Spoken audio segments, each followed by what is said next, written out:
So finally guys, i-upload na natin ang ating travel vlog sa ating Siquijor Island trip.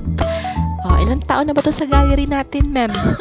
Ngayon, i-upload na natin siya. So konting edit lang naman. So part 1 pa lang to ng ating travel vlogs papuntang Dumaguete City. So andito na kami sa aming destination. First, nasa Dapitan Port pa kami, ano.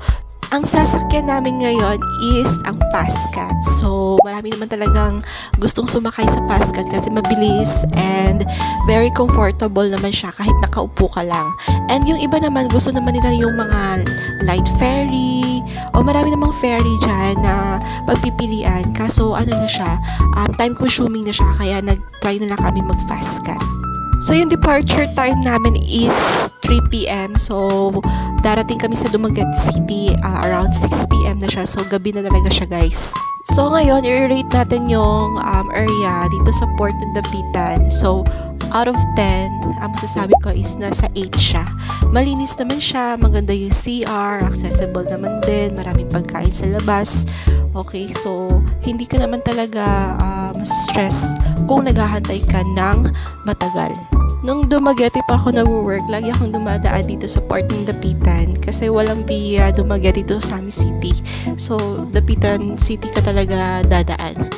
And hindi talaga kompleto ang travel pag wala tayong pagkain dala. So, ayan na nga, nagpumipili na yung hubby ko dito sa labas.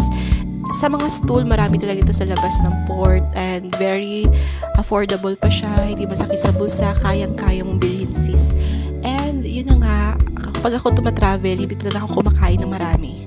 Pag morning nga ang travel, hindi ako kumakain ng breakfast.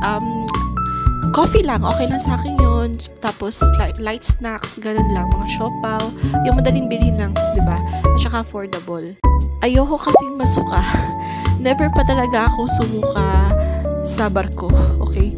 So, ever since, pag nagtatravel ako alone, yun talaga, mga light snacks lang yung daladala ko.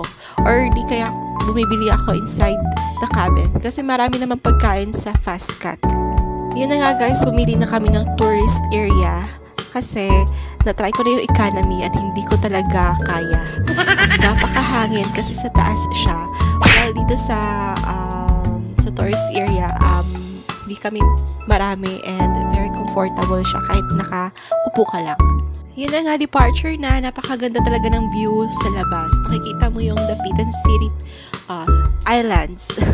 Diba, makikita mo talaga yung ganda ng port. Hindi pa kami nakalayo-layo guys. Ayan, tulog na yung isa.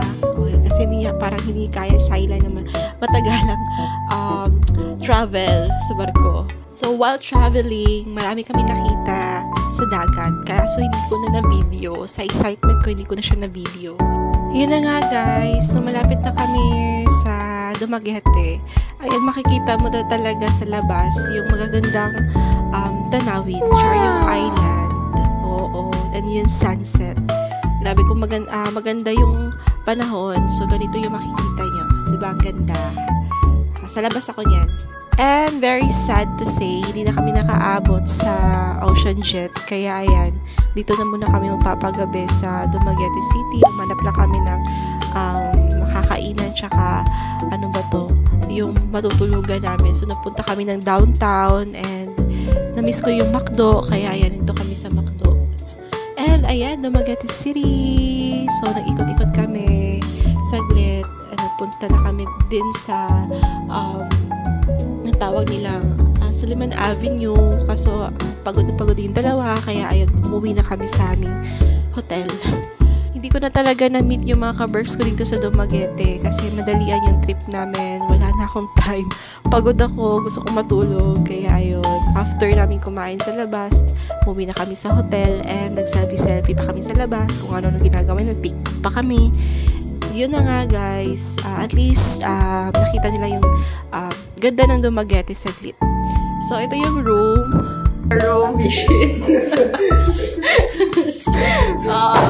See? Kamig room. Sharan! Alis kayo.